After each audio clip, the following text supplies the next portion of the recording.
Greetings, dear viewers. Welcome to Diaspora Point. This is your host, Aumabella. Today, we are going to talk about the sunshine part of Africa, the developments that are ongoing in Africa, that are exciting us, that are encouraging us. And I will not say much. I will pass it right on to our political analyst, the expert, Ms. Grace Gibril. Thank you so much. Let's go to Southern Africa and, Western Southern. Key figures right now in the news are President Ndaitwa, and she just continues to barrel away in terms of progress and development for her people. In fact, she just met with the great Aliko Dangote. Those of you who know Dangote, we know Dangote's refinery. And the challenges he was facing trying to build a refinery for Nigeria. He has since been very successful, and they're now running about 650,000 barrels of oil per day. So it's just really great to see. Dangote currently has 12 12 investments in 12 African countries, and these investments include fertilizer, cement, and like as I said, the 650,000 per barrel per day refinery. So we're rocking and rolling when it comes to business in Africa. And the fact that President Nandi has connected with Dangote makes sense, because as you know, off the coast of Namibia there's been oil found. There were multiple talks with Botswana about utilization and partnership to enhance their own capacity in Botswana, provide trade routes, etc., etc. So it's a beautiful thing to see. So it's interesting because one of the things that which makes Dangote so important for Namibia, is that they produce what's called carbon black, which is the name of the oil, and sulfate chips. And these are things that are derivatives of oil refineries, and their fertilizer capacity is over 3 million tons. Wow. Why is Kenya importing fertilizer? We should be partnering with internal organizations like the Dangote Group and getting fertilizers to farmers in Kenya. Why are we getting fertilizer from Ukraine? I mean, it's just a lot of nonsense that we just need to extricate ourselves from. I want to say something about that. Dangote, must be 5, 6, 7 years ago, came to Kenya to explore the possibility of starting his own factory here and his own refinery here, and getting all those things you're talking about, the fertilizer and so on. It didn't go well. And we know who he talked with, and it didn't go well. Let me leave it that way, because I don't have all the details. But the people he talked with at that time are still the ones at the pinnacle of Kenya's government. So, we lost an opportunity which I don't see coming back. But go ahead, please. It's unfortunate, because Dangote if you look it up on the internet, Dangote specifically talks about why he went to Ethiopia instead of Kenya. Yes. A delegation, they were in advanced talks of getting a refinery in Kenya. Delegation arrived, high-level delegation. And on the side note, they asked for an incredibly massive amount of money. Yes. As a bribe, and he said no, because this is a guy who deals with the Gates Foundation. He deals with high-level people who are his personal friends, have come to his wedding, and here we are asking for money. Money was going to be made anyway. This is what I again repeat. You get the Kenyan population working, and if you're a corrupt government official, you're going to be so okay. The revenue that's going to come from the fact that the youth are working and distracted and building careers, and the middle class is growing, that strategy is the strategy to make lots of money if you aren't corrupt. Stealing 90% of a $10 million donation makes 0 sense, because at the end of the day, you just accelerate your own demise. But in terms of Dangote and President Ndaitwa,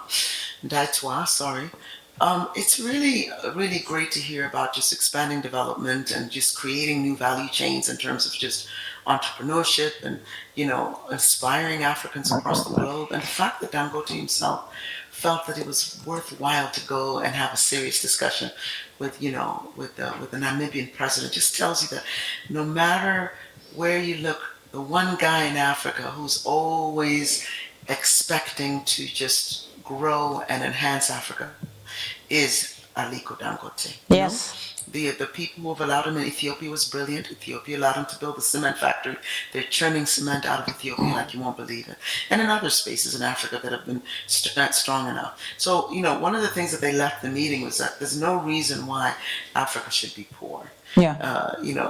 The president of Namibia was very bold as to say that, everyone needs to join the AES and just Yes. keep it moving. Who said it? President Ndaitwa? Yeah, and Oh, it was like, Africa, we are not poor. We don't have to be poor. We just yes. need to join AES and follow that example. So in every space, back to your original point, Traore's aura, his image, his strategies, his thought process, his inspirations have become infectious, and it is an idea whose time has come, and Yes. it is an idea that cannot be broken. Africa is not a beggar. Africa is not a battlefield. Africa is not your experiment, your puppet, your warehouse of raw materials. Africa is rising not to kneel but to stand. And today I say before this great assembly of nations, Africa will not kneel. One on the false generosity of global politics. For decades you've sent us aid with one hand while extracting our lifeblood with the other.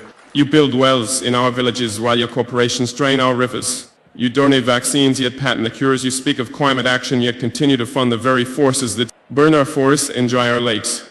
What kind of generosity is this? The kind that feeds the mouth but silences the voice. The kind that keeps a man alive just enough to keep him dependent. We are not blind to this hypocrisy. Let me be clear, we are not ungrateful for sincere humanitarian assistance, but we reject a global order that disguises exploitation as partnership. We reject financial institutions that lend with one hand and steal sovereignty with the other. Africa no longer wants charity. We want justice. We want control over our own destinies. Too on the chains of colonialism and its modern descendants. Yes. So companies like Dangote, they operate across key sectors, and it's not just oil. We're talking about cement, Yes. like sugar, salt, Yes. rice, and other Yes. commodities. Cereals. Yes. Food, beverage, logistics, and it's Yes. regarded as a major contributor to Nigeria and Africa's economic landscape. Because I kept wondering why were they trying to stop this refinery from going online, and I realized, Exxon and the rest of them must have paid government officials in Nigeria a great sum. But at the end of the day, what Dangote's overall business contributions to Nigeria's GDP behooves the Nigerian government to ensure his success. So he's very brilliant in the way he's implemented things. But So they stonewalled him for a while in Nigeria. indeed, Yeah. exactly, yeah. So those are my thoughts on that. It's very exciting stuff happening. Absolutely exciting. And then up north, part of the AES, I think it's Goita, or one of the two members of AES, who decided they are going to, refine their own uranium. They are not going to have French company to do it. Do you have some information on that? What is interesting about Goita, we have to start with Goita's visit to Russia. Yes. If you know the Cossacks, the Russian culture is extremely rich. Yes. And very, if you see the Sahel tribes, they're very big on the significance of swords and personal knives and things like that. Yes. And they exchanged in the The visit, decorated swords. Yeah, both Sergei Lavrov, which is the foreign minister for Russia, provided Goita with a Cossack sword, and Okay. Goita came with a sword himself from the people of Mali, and Yes. it was particularly interesting to see the level of the interpersonal interaction between Putin and Goita. Then I said, oh yeah, that's right, Mali is nothing but gold, Yes. and now Mali is nothing but uranium. Yes. And one of the things that if you look at their talks, which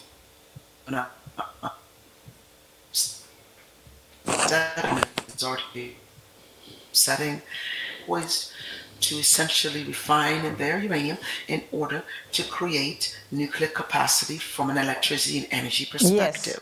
Now you look at where Mali is. If Mali builds a nuclear energy facility where they're pushing electricity, you're going to find that all of West Africa will be lit up. Yes. Because if you look at how Russia was essentially, with their oil and gas and also their nuclear power, they were effectively providing light energy and all types of other energy resources to Germany and most of the Western nations. No one tells us that. That this Yes. war with Ukraine has created a lot of hardship for Germany because Germany particularly was utilizing a lot of the energy coming out of Russia. Now you take a Mali example, and they get nuclear power from an energy perspective. We're not talking about nuclear fission where it becomes weaponized. We're talking about just nuclear power. Yeah, peaceful You, if nuclear you, power. Yes. Precisely, if you Yes. have something like that in a space like Mali, you're seeing East and West, Western countries having the capacity to have lights all day long. Factories will start running, and this is part of what I think we've discussed about some Western nations loving the concept of Africans suffering, Africans being poor, Africans lacking capacity, and Africans loving and being happy with it. Because when you look at if you trend energy, if you trend power, if you trend whether it's gas, oil, nuclear, you find the nations that have these are able to fire up their factories. They're able to fire up their agricultural Cost capacity and effectively. refinements. Fire them cost effectively. Yes. But they're able to move their people from one point of economic status to the next. This is what China did. Yes. China used their oil and gas and all the other reserves to essentially affect the factories that they build. Yes, there's a whole great deal of pollution that happened, huge issue with regards to China, because they're the largest producer of greenhouse gases. But Yes. the truth is, in the world we live in now, if Africa is going to move from point A to point B in terms of technological power and otherwise, there needs to be a serious discussion about multiple ways. We talk about solar, yes, we talk about wind, but nuclear power must be part of that discussion. And if Mali has the capacity, as other Africans do, we're looking at a future in Africa in the next 50 years that will be unprecedented. We're not going to, but then we may also see real conflict because there are people who are invested, like I said, in our suffering. Because absent the resources coming out of Africa, France is always on the ropes. They Yeah. have Europe itself has a population decline issue. It's not because people are moving away. Birth rates are low. Yeah. In every part of the planet, birth rates are low. South America and Africa are the only space on the planet where birth rates are standard. They're now saying the birth rates are too high because other places birth rates are low. But I'll So say there's something plenty in Africa. about the birth rates. I saw something that broke my heart. Kenyan's birth rate is down by 25 to 30%. I think Kenyans should think differently. And it could also be the economy, but we just have to fix that because we have enough land. We need more population. We need to develop our population to, to develop. And I'm thinking even 50 years is a lot. If we put our minerals together and our thinking in a way it should be, within the next 10, 15, no more than 20 years, Africa will be a completely different place. Because if we have people like the Gen Zs in the leadership, because you give these people another 10 years, they will be the ones in the leadership. And if they continue to think the way they think, we will be really well off. Unfortunately, it seems like Africans have not learned what the West does. The West, what it does most is to chonganisha, Swahili will say, to make sure that there's conflict, and while you are fighting, they're busy going away with your minerals and messing up your population. And we got to think deeply, we got to stop that. And that is where we are so lucky to have somebody like Ibrahim Traore, who is a lightning rod, who has shown us that, okay, you can refuse to obey the West. Why should you obey them? You have everything. He says we have the fresh waters, we have the rivers, we have the minerals, we have the land, and we can have our own food and be food sufficient. That's where we should be looking at. Please go What ahead. is sad too is you talked about Kenya earlier. We cannot be surprised that there are population declination issues in Kenya. Kenya has the largest number of NGOs in the entire continent of Africa. Many of those NGOs are predicated upon the fact that they provide aid to needy Kenyans. Part of that aid is fertility drugs. Oh, you're so poor, you don't want to have children. Then we talk about the tetanus vaccine that was recently found to be tainted with infertility, a strain of infertility drugs. They had to send the sample of the vaccine to Japan to ascertain what was going on because young people who went to family planning clinics were coming back with 5, 6 miscarriages, unprecedented in any African Honestly. society. And this was because they had the World Health Organization had promoted a tetanus vaccine which had been used prior and had been effective and been working for more than 30 years in Kenya. They brought a new version of it, and lo and behold, it had an infertility drug. In 2013, Israel unknowingly injected a bunch of Ethiopian Jews with infertility drugs, and subsequently later initiated a campaign to get them to move them out of Israel. So this is not something that is specific to Kenya only or Africa. It's going on across the planet with regards to people of darker skins. You said something about Israel unknowingly. Are you sure Israel didn't know they were injecting them? No. Yeah. I said Israel knowingly. Okay, I got injected their population with the black population in the black Jews in Israel with the Ethiopian Jews who are indigenous to the area. Yes. So these are things that are happening.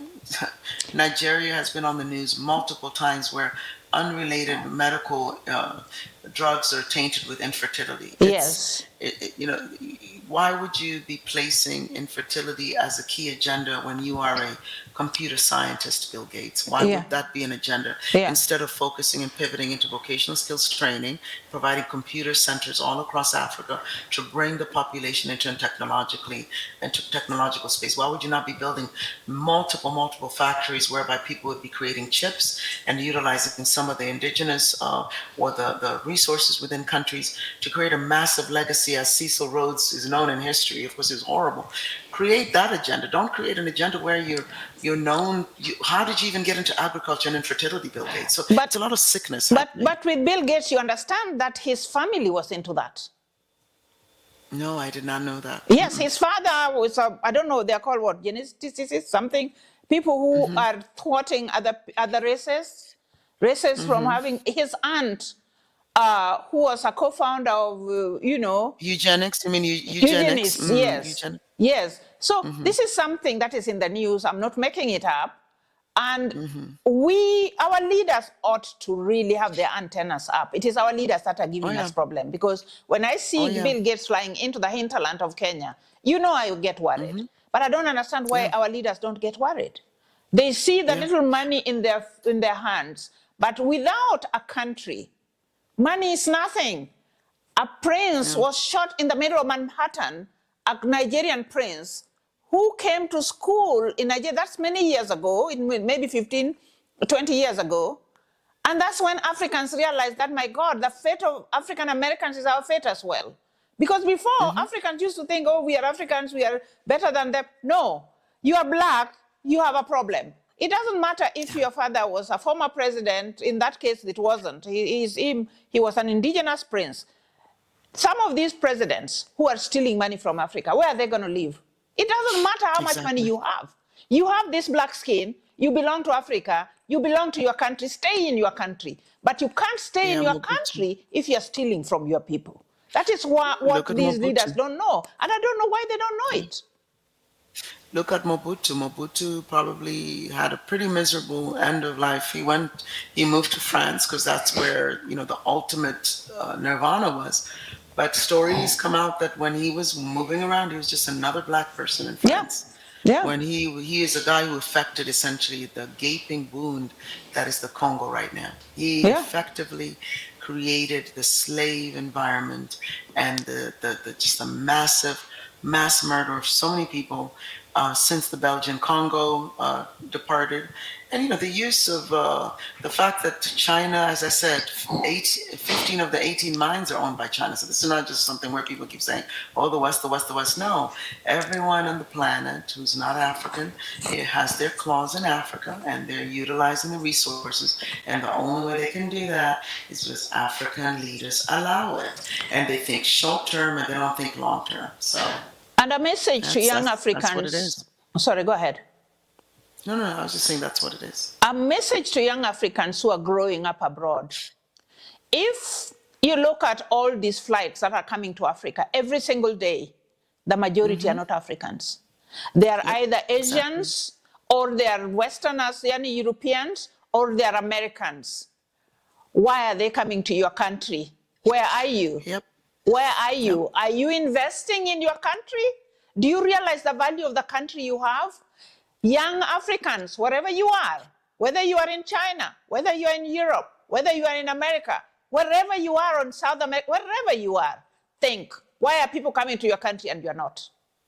Wherever you are, do what you love, whatever you are doing it there, but come home. Come every year, plan, organize, see how you invest for yourself. That's number one. Number two, when there's an issue in your country, like these Gen Zs are now fighting in Togo and in Kenya, see how to support them. You're a stakeholder. Don't sit back. It is touching you. I'm very proud of this professor in the US, in Florida, I think, or wherever he is in the US, who wrote to the UK about a leader who was going to visit the UK. And he said, if you accept this man in your country, you are endorsing the killing of the young people who have been murdered. And you are endorsing genocide. We want more African diaspora to remember home. If everybody's flocking to your home, where are you? Why are you not going there? Why are you afraid to go there? I've heard some young Africans say, oh, no, me, I don't want to work there. Oh, I don't know. No, there's everything here. Like there's everything in the rest of the world. It's a matter of how you make it. You want to live by the lakeside in Kisumu rural? Fine, make the road. My husband and I cut a road through to our farm. We have a road. We can go there. We can live there. We just need to do landscaping, and we are in a home as beautiful as any city. Don't be afraid because you are walking around in somebody's tarmacs that the tarmacking that they did with your own money, and you don't want to come back here and make sure your place, your home is beautiful. Because this Africa is not only a tomb. Like I think some leader from the East said, oh, Africa is just a tomb. They wait until they die to be buried there. Don't wait until you die. Come home, invest, build beautiful homes, homes you can retire to. That's my message to young Africans. Grace, what are your parting shots? I think our African youth, if given an opportunity to succeed, are so brilliant, because if they've done this much with so little, imagine what they will do with an abundance of information, resources, etc. One of the things that I don't think Kenya does well is Kenya does not have a group of wealthy people that have foundations. There are ways for the Kenyan private sector to shore up and lift. Look, you just need to study Rockefeller, Carnegie, and a few other, of course, United States wealthy folks. There was some detriment that they caused. But overall, there's some legacies that they left behind, especially in the higher institutions. So the space, I find an opportunity, not just for governments to help young people in these countries, it's for the foundational concept to take shape and for wealthy people to just build structures. Now, I know that might be difficult because everything you build, a government official comes and says, what's my piece of it? Fine. But barring any of that, and in the space where enough pressure is put, I think there's hope. I just refuse to believe that there's no hope. I think the West should pivot towards Africa in a respectful way, because other than that, you've got Eastern nations, Russia, China, the BRICS nations, who are now poised and are making extensive progress, while Western nations argue over Israel and Iran. They're missing out on incredible opportunities. So absolutely. You are truly right about the fact that the Western countries, nobody says, go away, we don't want you. But we are saying, stop your malice, stop your manipulation. Just come as a partner at the same level, and we will work with you. Look what Russia is doing. It's a very simple example. Russia has decided the African leaders that go to Russia, that they invite, they treat as their guests, the African way. The traditional African way, your guest is supreme. You treat with respect. You give them the same level. In fact, there were times when I was growing up, I watched my uncle who didn't have more than one bedroom. When he got a guest, he would leave his bedroom for the guest. I'm not saying you do that now, we have all facilities, but treat your guests at a good level that your guests may stay. The African youth in Africa, soldier on. You are good and you'll make it. The African youth I was talking about are the ones, the diaspora African youth, the ones who grew up abroad, who don't remember that this is their country, that whether it's Kenya or Togo or Ghana or wherever, come home, do something at home. You can do abroad, but you can do something at home, because that's your government. This will eventually, when we want to come and relax and just retire home after 30-something years in the US, we are now in Kenya. We are relaxing. It is good. You know, even if for a while it will be a little foreign because countries also change. When we left, when we were younger, we came back to a Kenya which was different, but we have been able to adjust. Make sure that you have a stake in developing your country. That's all I'm saying. If the Mzungus are coming, the Chinese are coming, all of them are coming, the Russians are coming, why are you not coming? If the Americans are coming, the Europeans are coming. Come home from time to time, invest at home, and just have something that you know you are assured is yours. There are countries which things have not worked, but eventually your country things will work. So I'm really talking to the Africans abroad. The Africans in the country are very industrious. They are very forward-looking. They are very tuned in. They want to do their best. And those of you, all of us, diasporans abroad, please team up with your fellow Africans. Help them build Africa. This is your one and only Africa. Don't let other people take it. They already dished it out when they did it back then in the 18-something. You don't want your country to be dished out again. You know, now they're coming through the back door. They're using fellow Africans who are very desperate, who allow them to pay their way into coming into our country and causing mayhem. And we are not keeping Mzungus, come. You all know. But come knowing that you want to be a partner and you want to develop Africa. And if you choose to come and live here as somebody who is at home, not somebody who has come to subjugate certain people. And with that, we thank you, dear viewers. Keep watching us. We will put up some maps so that you can see some of these countries we are talking about, and some photos as usual, some videos, so that you can see the scenarios that we are discussing. We appreciate you. We really do appreciate you. Make a strong voice for Africa through the Diaspora Point. Thank you so much. Bye-bye. Kwaheri.